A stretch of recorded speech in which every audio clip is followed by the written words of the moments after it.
Hi there, Sandra here from the Schwowin's Nest. Welcome to Timber Tuesday. My first wood project for you today is using this house from the Dollar Tree. I cut out some shiplap cardstock paper and I'm going to just use my glue stick and put it right inside the house to cover up those funky psychedelic colors. To cover up the edges where there's still a little bit of those colors showing through, I'm taking a little bit of twine and some hot glue, and I'm just going to go all the way around and frame out the house.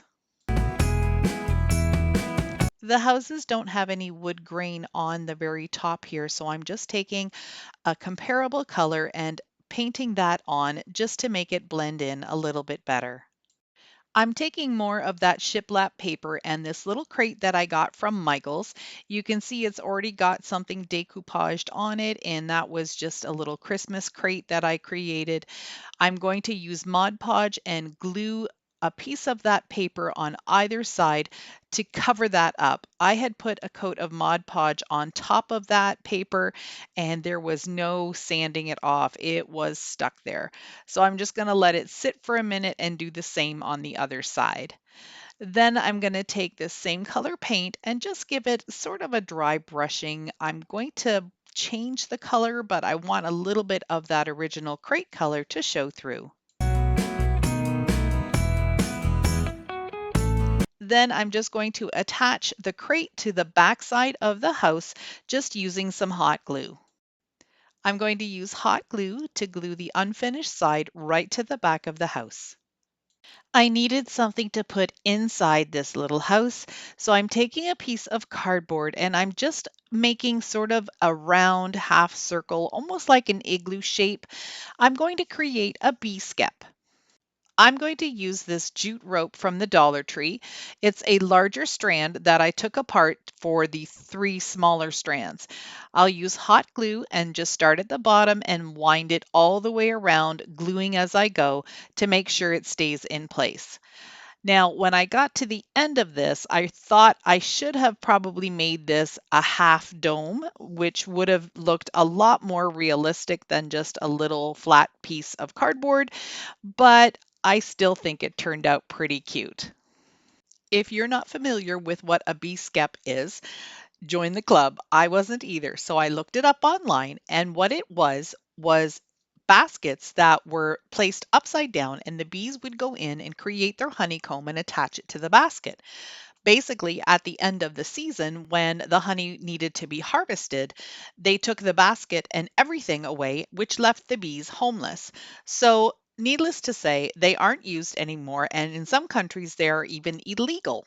What I'm doing here is just creating a little door. I'm using a thick piece of the jute rope and gluing it in place.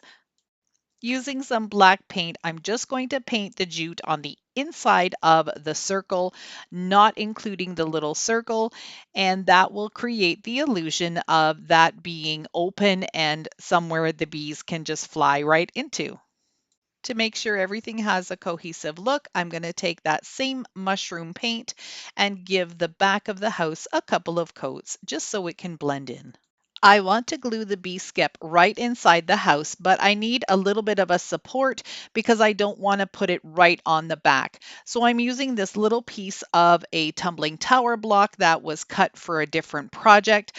I'm just going to hot glue that onto the back and then glue the little bee skep right on top of it. I glued a piece of floral foam to the crate, and now I'm just going to glue in some pieces of reindeer moss just to camouflage that foam. I'm also going to tuck some of the moss in between the slats on the front of the crate. To make a sweet little bee, I'm using this beehive bead. I'm going to paint yellow and black stripes on it.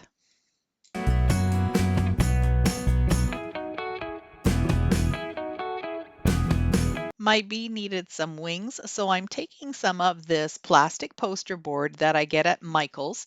This is sort of like stencil material, and I'm just going to draw on the wings of my little bee, cut them out, and then I'll be able to glue them on once the paint is dry on the beads. Using a much smaller bead, I glued it onto the other bead and I'm just going to paint this black. It will become his head. Here I've got one set of wings glued on and I'm just going to do the same with the other, just using hot glue. I glued my little bee on top of the skep and this is how it turned out.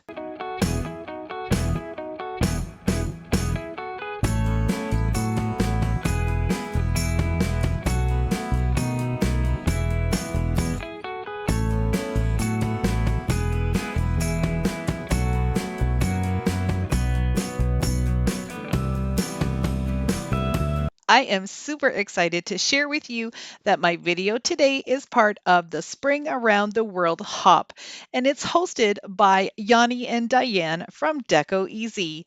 I am so honored to be part of this fabulous group of YouTube creators.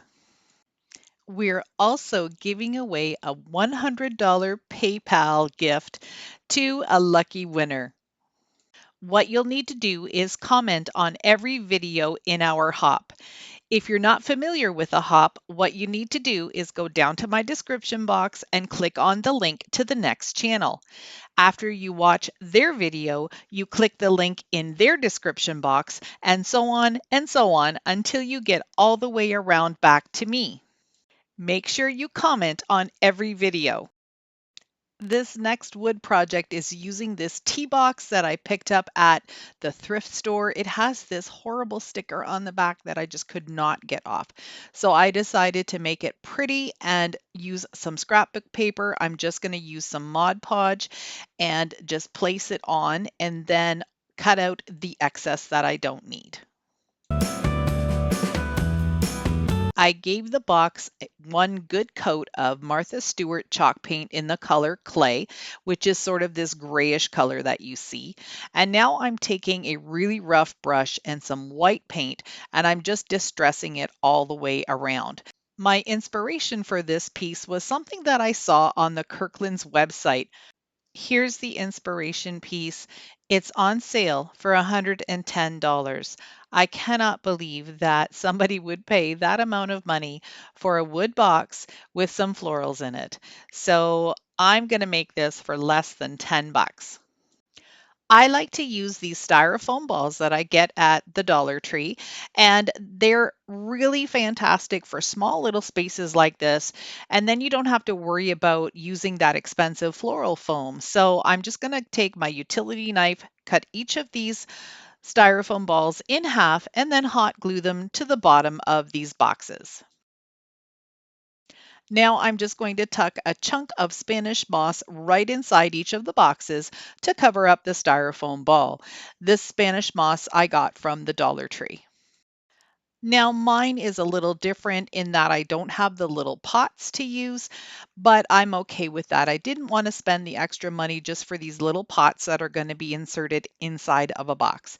So that's why I'm using the styrofoam balls. I'm going to take some Dollar Tree florals and greenery and just make some type of an arrangement that looks similar to what was inspired on the Kirkland's website, but I'm going to add just a little bit of color with these lavender flowers from the Dollar Tree.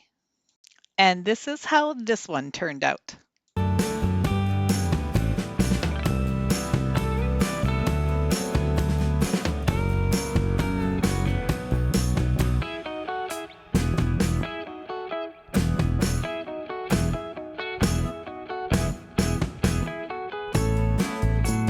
My last project for you today is a beautiful wreath. I absolutely love how it turned out.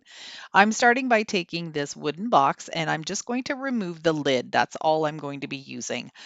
I went ahead and prepped some of the surfaces by sanding, and now I'm going to give it a couple of coats of white chalk paint. This is the wreath that I'm going to use. I grabbed this from a dollar store that's local to Canada, and I think I paid about $4 for this one, but I really love that it is a grayish color and it's not the regular dark brown grapevine wreath. So here I just marked off where that sign is going to sit, and then I'm going to start working on my florals. I love seeing forsythia bushes. They are the first sign of spring along with the yellow daffodils. And so, yellow to me is definitely a sign of spring. So, I decided to take some of these forsythia branches and just stick them in, glue them. I'm going to do a little bit of an asymmetrical look. This is going to go a whole bunch on the left side towards the top and then just a little bit underneath at the bottom on the right side. I just love the color combination of yellow with black and white buffalo check. So I have a bunch of this ribbon. I used it on my Christmas tree this year, and I also bought another roll at Michael's for half price after Christmas. I'm just going to create a couple of shoelace bows and then glue them together. I'm only going to make the loops about 4 inches long, and I'll just make sure that they're really nice and even on both sides.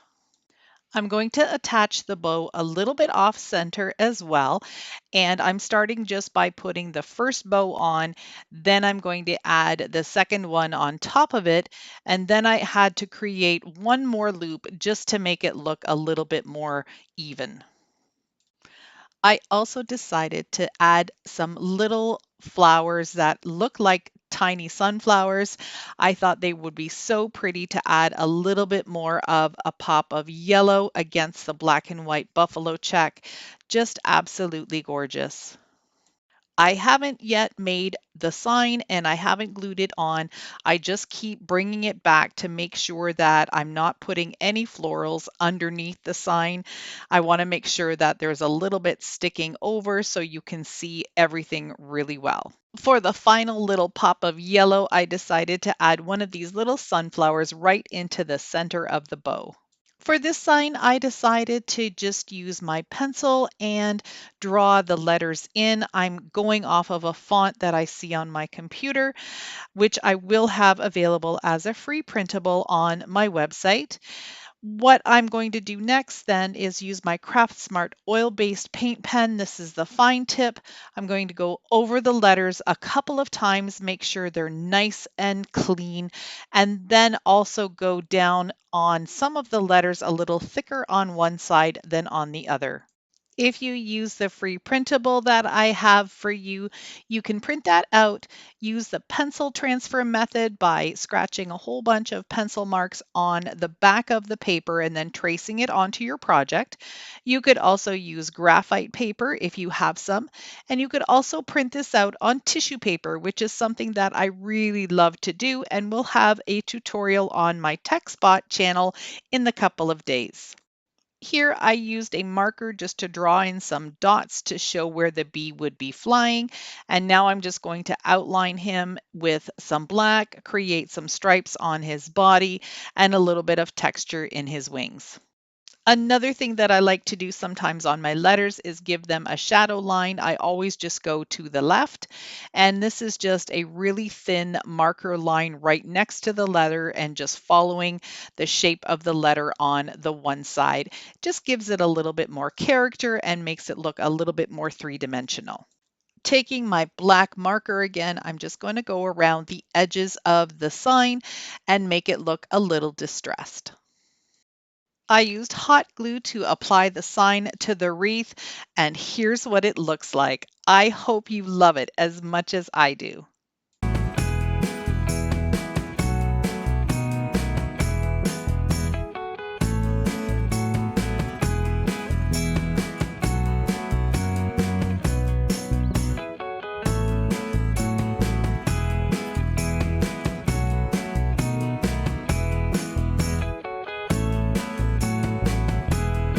I'd like to say a big thank you to Yanni and Diane over at Deco Easy for hosting this hop and getting us all together. If you liked what you saw, I would love for you to stick around. Hit that subscribe button, give me a thumbs up, and hit that notification bell so you don't miss out on any of my future videos. Thank you so much for watching. I really appreciate your support. See you in the next one.